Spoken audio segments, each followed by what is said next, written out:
Hi friends, welcome to my YouTube channel Sanjay Academy. कैसे हैं आप सभी लोग। अब आपके पेपर होने में मात्र 15 दिन ही शेष बचे हैं। सीटेट के 7 जुलाई को पेपर है, तो इन 15 दिन में हमको क्या पढ़ना चाहिए, क्या नहीं पढ़ना चाहिए, तो इसके लिए मैं आपको आज 4 ट्रिक्स बताने वाला हूँ, 4 टिप्स देने वाला हूँ।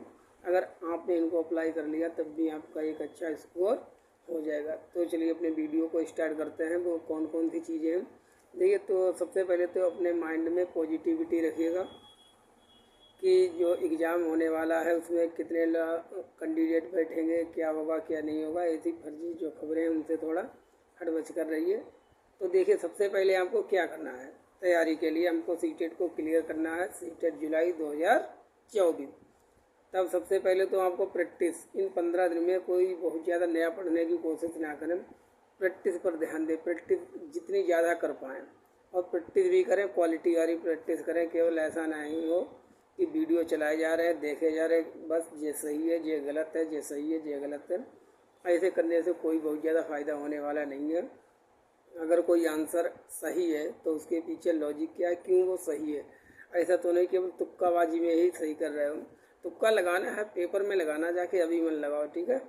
अभी अगर स्कोर कम आ रहा है, अगर आप प्रैक्टिस सेट कर लगाते हैं और आपके 30 में से 20 क्वेश्चन आते हैं या 25 आते हैं, कोई बात नहीं। लेकिन तुक्काबाजी अभी मत करना, क्योंकि ये अपने आप से चीटिंग हो जाएगी। अभी नहीं, ठीक है। पेपर में जाके तुक्का लगाना अच्छे से, जो भी क्वेश्चन ना होता हो उसके ऊपर।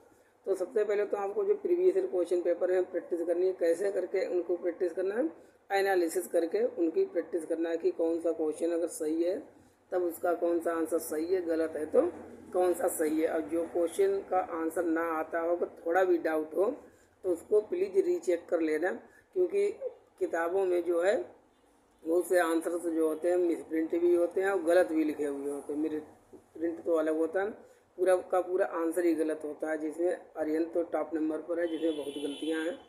और भी है, और यूथ है, चाहे आपकी कोई भी बुक हो, तो जिसमें भी डाउट लगे उसको आप चेक कर लेना। चाहे आप ऑनलाइन कर रहे हो प्रैक्टिस किसी से भी, जिस क्वेश्चन में आपको अगर डाउट हो तो उसको चेक जरूर कर लेना, क्योंकि हो सकता है उसका आंसर जो है गलती से भी गलत हो जाता है बताने में। फिर जो भी हो फिलहाल आपको देख लेना है।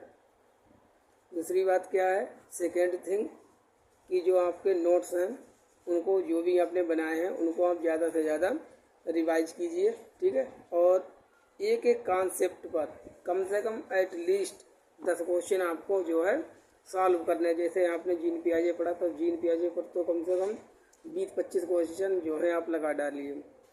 एनिमिस्टिक थिंकिंग है, ईगोसेंट्रिक स्पीच है, इन पर कम से कम 8-8, 10-10 जो क्वेश्चन है उनकी प्रैक्टिस कर लीजिए, जिससे कि क्वेश्चन बिल्कुल भी कैसा भी कहीं से भी आ जाए वो हमारा छूटे ना। क्योंकि जो इन पियाजे की जो अवस्थाएं हैं, SPCF, इनसे हर बार 2-3 क्वेश्चन आते हैं। जीन पियाजे, लेव बाइगोट्स्की, लॉरेंस कोहलबर्ग, तीनों को मिलाकर लगभग 10 क्वेश्चन आने। तो इन तीनों पर कम से कम आपको 50 क्वेश्चन या 100 क्वेश्चन की प्रैक्टिस कर लेनी है। सभी टाइप के क्वेश्चन लगाने हैं। क्वेश्चन जितने ज़्यादा आप लगा पाएँ वो चैलेंजिंग क्वेश्चन लगाइए। इजी तो देखो आते ही हैं, जो आता है उसको छोड़ दो। चैलेंजिंग क्वेश्चन कीजिए, मीडियम वाले क्वेश्चन कीजिए, क्योंकि जो पेपर आपका होने वाला है वो इजी तो नहीं होगा, इतनी तो बात कन्फर्म है, ठीक है। मीडियम से टफ ही होगा पेपर, मीडियम ही होगा जहाँ तक। तब जो है आपको अच्छे क्वेश्चन की प्रैक्टिस करनी है, चैलेंजिंग क्वेश्चन की प्रैक्टिस करनी है। तीसरी बात क्या है, थर्ड थिंग, कीवर्ड्स को तैयार करें। बहुत ज़्यादा लंबे जो कॉन्सेप्ट उनको पढ़ो मत, उनके कीवर्ड बना लो। जैसे SPCF जो एक्रोनेम है, इसमें इनको रिवाइज कर लीजिए।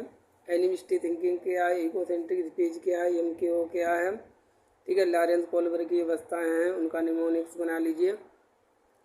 जो चाइल्ड सेंटर्ड एजुकेशन है, इसको आप याद कर लीजिए। तो इस प्रकार से निगेटिव पॉजिटिव वर्ड जो हमने कराए हुए हैं आप उनको भी तैयार कर सकते हैं। निगेटिव पॉजिटिव तैयार करने से आपको ये फ़ायदा होगा, आपको पूरा क्वेश्चन ज़्यादा पढ़ने की ज़रूरत नहीं होगी।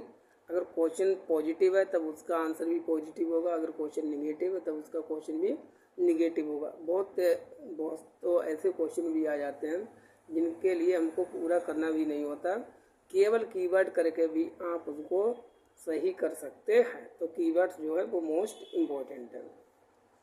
फोर्थ थिंग इज नया कुछ भी ना पढ़ें, ठीक है।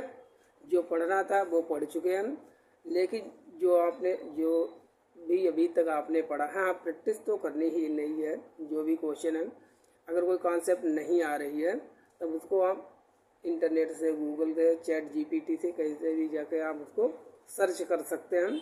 और सब पढ़ने पर ध्यान मत देना कि इसको भी एक बार सीटेट में पूछा गया था, इसको भी सीटेट में पूछा गया। तो पूछने को तो बहुत कुछ पूछा जा सकता है, लेकिन जो चीज़ें बार बार रिकरिंग हो रही हैं, रिपीट हो रही हैं, उनको ज़्यादा फोकस से हमको पढ़ना है। और लास्ट में हम वही थिंग एक बात कहना चाहेंगे कि पॉजिटिव योरसेल्फ, अपने आप को अपने एग्ज़ाम के प्रति जो है वो पॉजिटिविटी बनाए रखिएगा। कैसा पेपर होगा, कठिन होगा, मीडियम होगा, इजी होगा, ये तो बातें पेपर में देख लेंगे, ठीक है। चाहे पेपर जैसा भी हो, मान के चलिए कि मीडियम से टफ ही होने वाला है, इजी भी हो सकता है, इसके चांस थोड़े कम है, क्योंकि अब जो ट्रेंड चल रहा है उसमें जो है थोड़ा टफ क्वेश्चन पूछे जाने लगे हैं।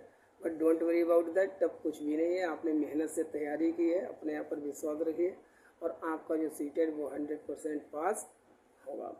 बस इस टाइम पर अपने आप को संभाल कर रखना, ज़्यादा बाहर मत, जो फर्जी न्यूज़ पर ज़्यादा ध्यान मत देना, जो होगा वो देख लेंगे और अच्छा ही होगा। इस प्रकार से अपने आप को मेंटली प्रिपेयर रखिए। Thank you for watching.